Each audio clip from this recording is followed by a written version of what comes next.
Hi everyone! Knowing yourself is the beginning of all wisdom. That line's been hanging around for a while now. Aristotle said it a couple of thousand years ago, and I reckon it's aged better than most leadership frameworks that I've seen come and go. Because let's face it, before leadership is about regulating others, it's actually about regulating yourself. Your patterns, your triggers, the moments when you're about to react instead of respond. If you don't notice what's going on inside you, you don't really get a choice of what comes out of you. And that matters because leadership doesn't usually unravel in the big moments. It unravels in the small ones, under pressure when pace is high and the emotions are close to the surface. And that's where the calm leader shows up. Not calm as in detached, calm as in aware.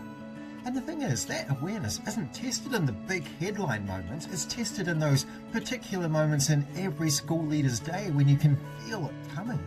Sometimes it's before school starts, or when you're busy with something else, or you're desperately trying to finish something pressing. You'll know the moment. The email tone shifts, the phone rings just a little too sharply, someone says, "Have you got a minute?" and you absolutely don't. That moment right there, well, I've always felt that's where leadership happens, or unravels. Early in my principalship, I thought leadership meant being decisive, quick, and visibly in control. Calm, to me, felt suspiciously like doing nothing. Worse, it felt like a weakness. Turns out I was wrong, properly wrong. And over time, I realized an uncomfortable truth.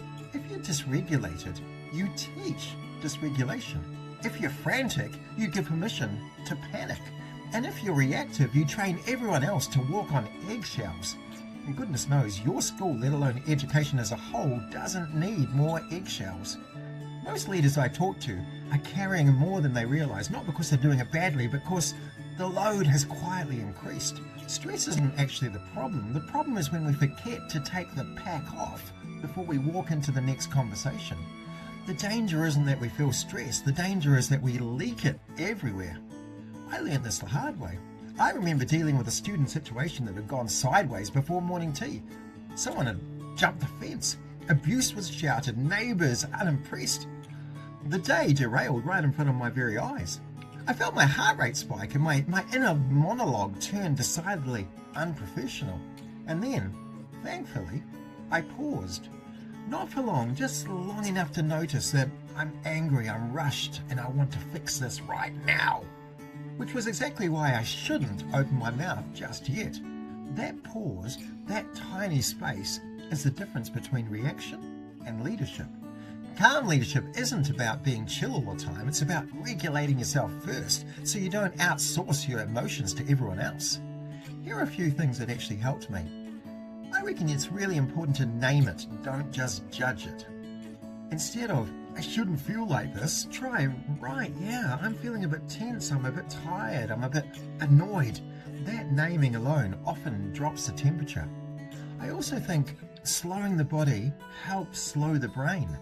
Longer exhales, feet flat on the floor, shoulders down. It's basic, it's boring, but man, it works. And also, delay that email. Nothing good is ever written in the first draft when emotions are high. Draft it, walk away, come back human. I think also borrowing calm when you need it is actually a big thing. If you're not in a good state, don't make the big calls. Ring someone steady, sit with it overnight. Calm is contagious, but so is chaos. And I guess this is the thing we don't say out loud enough. People don't remember your policies. They remember how you made them feel when things were hard. Calm leaders don't lower standards. Instead, they raise trust. They create psychological safety. They give everyone else permission to breathe and think again. And maybe that's the work right now. Not more urgency, not more noise, just leaders who can stay steady when the room can't. Now, if you've enjoyed this video, then you'll undoubtedly enjoy reading my book, Am I Having Fun? It's stacked full of great leadership ideas to help free up your thinking time so that you can enjoy your job a lot more. Go and get your copy now.